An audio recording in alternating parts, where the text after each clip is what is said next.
Hey there, welcome to my podcast. My name is Dominique Beaumonte, and this is Seasoned with Salt.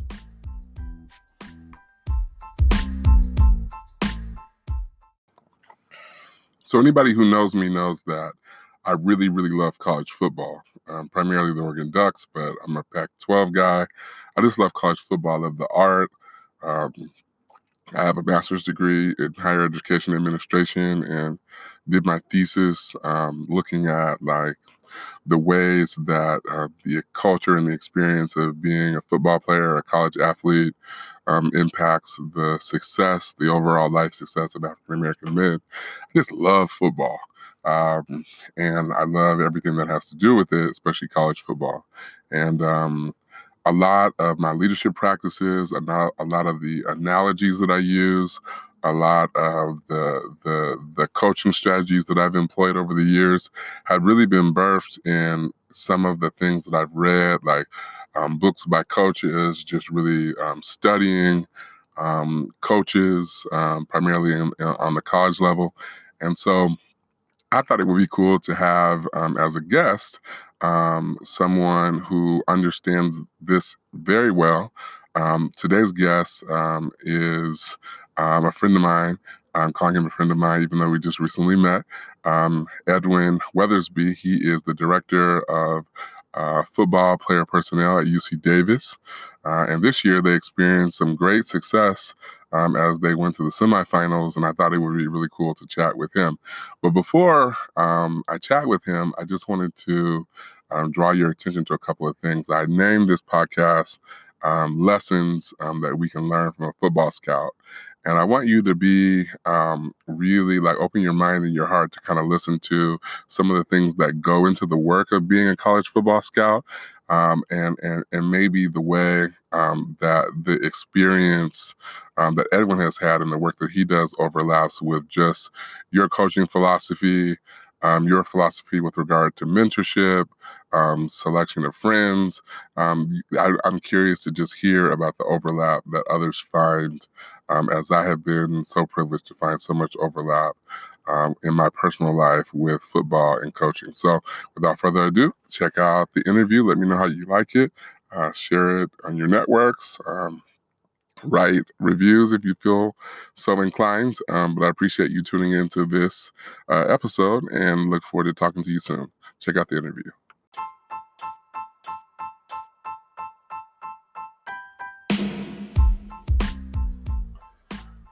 Okay, so Edwin is the director of player personnel at UC Davis. And he is essentially responsible for scouting new talent. Tell us a little bit about what it is that you do on a day-to-day basis. From a day-to-day basis, my job consists of evaluating players from high school to junior college. Sometimes there will be players in college that express interest in wanting to transfer to UC Davis, so I'll evaluate them. As well as managing our recruiting board, our recruiting database, supervising interns, and other duties that pertain to football administration and operations. Wow. So I think that a lot of times people think that like success for an athletic program is just based on what happens on the field. And I think your perspective would probably be that the work of having a successful football season is a year-round process. What goes into what do you have to do to ensure a successful football season?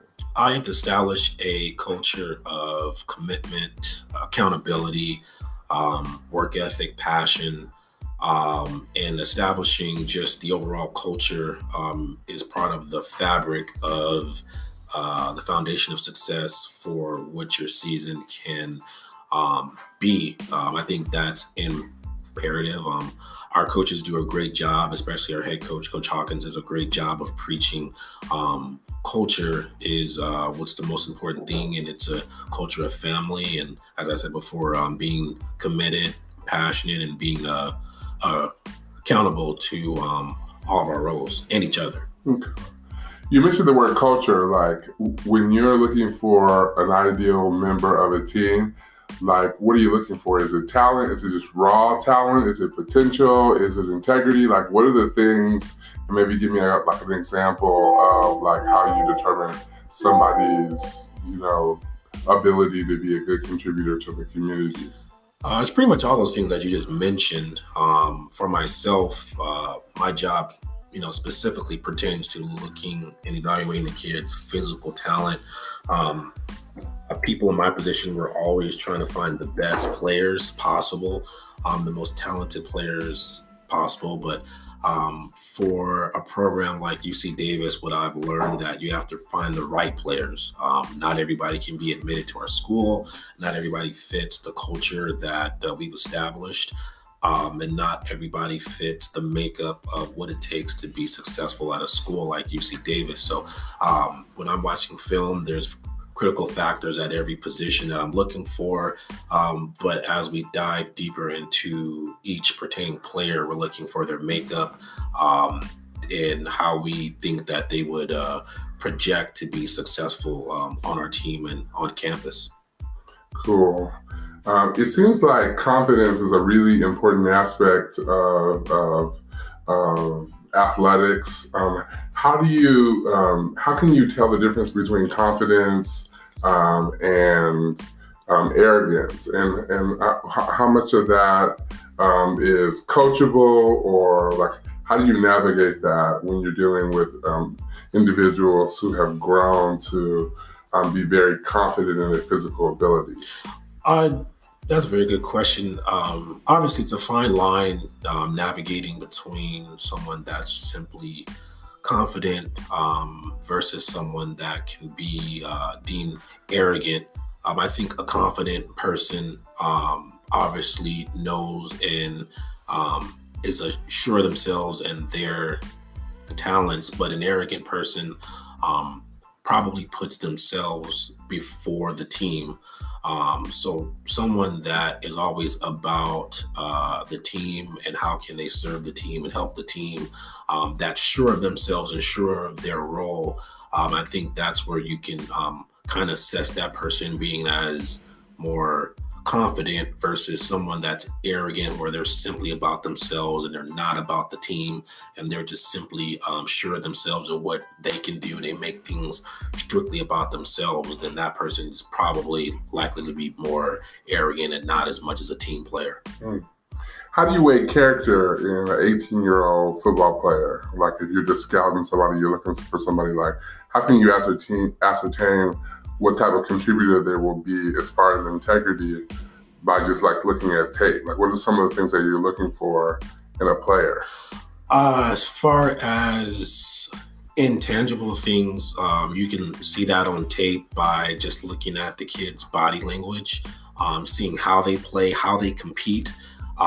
Their effort is huge.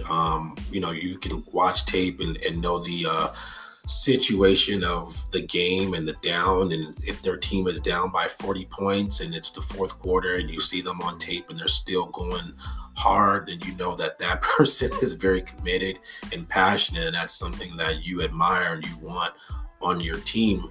And also we use other resources such as talking to their high school coaches and other people that know them. Nowadays it's big for a kid to have a trainer. We'll talk to that person that's training them in the off season, and then namely the best resource is to really just sit down and have a conversation with the kid themselves. Okay, well, that makes sense.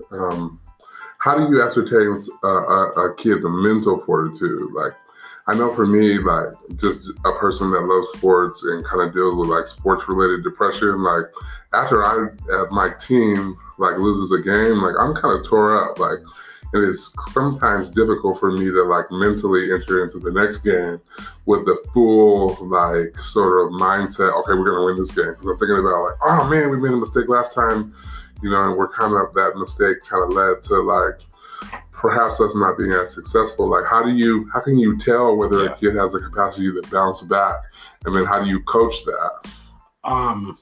You really look at how, as I said before, the kid's body language. You also investigate how the kid has overcome some sort of adversity in their life. We've recruited players that have been born with a silver spoon in their mouth to players who are from unfortunate backgrounds. And we think everybody has a story. Well, everybody does have a story. But within their story, we search for the adversity and how that player responded to adversity. And we also like to see how a player responds and how we think they respond when they're in an environment that's uncomfortable.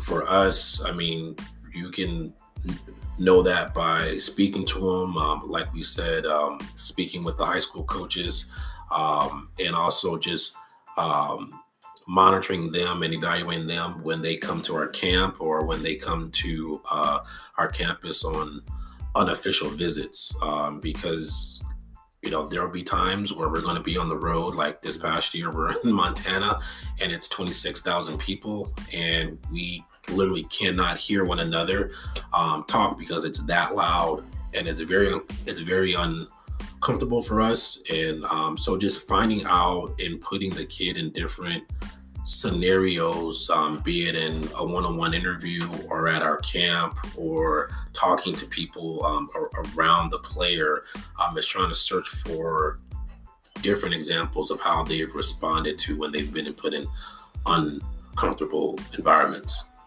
Okay. So just from a professional standpoint, what do you think you've learned about life, or what does being a football scout or a college football director of personnel, what have you learned from that experience that you think is applicable to like just life in general? That really, somebody in my position, we're always mainly about trying to find the best players, the biggest, fastest, strongest, most talented players. In the year that I've been at UC Davis, I've learned that it's about finding the right fit. And I don't think that pertains just to football. I think that pertains to life, be it in the workplace, in relationships, friendships, or anything of the sort. That is not always about finding the most shiniest thing and the most appealing thing. It's about finding the right fit and what's best for you. And we try to find the right players that are best for us at UC Davis. And I've learned that quality people build quality programs. It is not just as far as a physical talent thing, but as far as just high character. So you look for the best fit and the right fit. Cool. So tell me a little bit about, did you watch the national championship? Yes, of course. Okay. So during halftime, when the reporter kind of runs up to the coach, the reporter runs up to Nick Saban, and she says, "Hey, coach, like what went wrong in the first quarter?" And one of the things that he said that kind of caught my eye or my ear rather, he said that it was clear that the other team had like watched like enough film to sort of determine what their deficits were, areas where they were weak, in order to kind of essentially outcoach them. And I just wonder from your perspective how important coaching is, because you can identify the right person and the person that experiences excellence in their skill set, but what responsibility do coaches have as far as like taking the potential of a player and ensuring that they are excellent on the field? That is their number one responsibility. That's their job. That's the foundation of their job, is to take a player that they see has physical traits and mental traits, if you will, and to get the best out of that, and out of that player to maximize and enhance their talents. I think that pertains to, in the workforce as well. I mean, if your boss hires you and they see some skills in you, it's their job to not only just be your boss, but to get the most out of you at that job. If you find yourself with a mentor or someone who has taken you under their wing. It's their responsibility, or they're volunteering to have that responsibility to for you to maximize what it is in you that they see.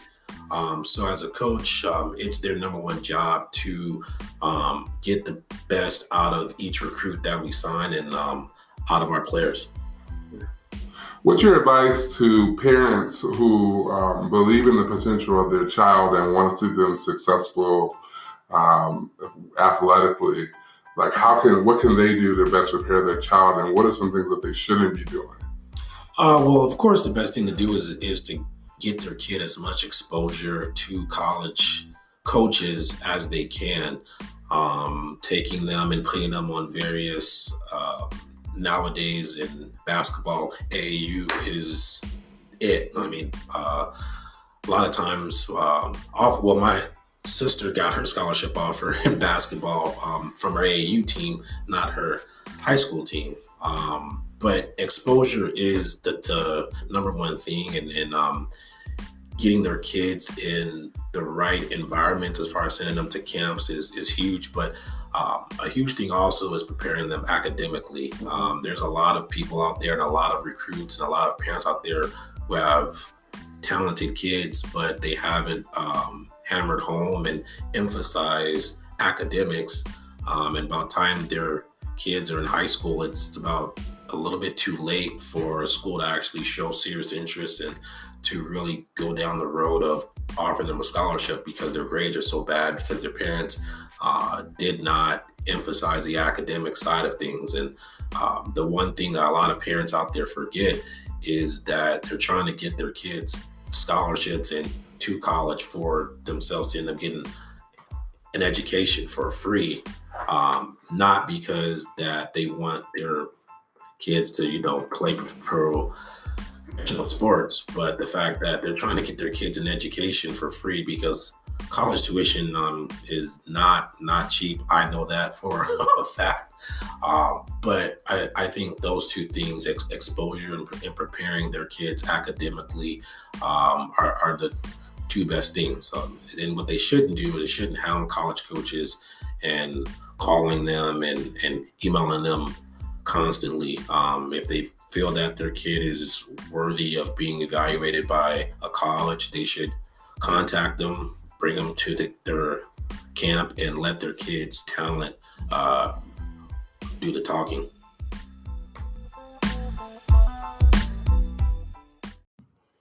Alrighty, so I hope you enjoyed this episode of Season with Salt, episode 16. Please remember to share it with your contacts, those that might find something interested in. Let me know how you liked it. You can follow me on social media. I'm on Twitter, Instagram, and Facebook. I also have a page on Facebook. So if you want to follow me, pretty much anywhere that this is posted, my follows will be in the content section. So thank you. Hope you enjoyed this and look forward to rapping with you soon. Bye.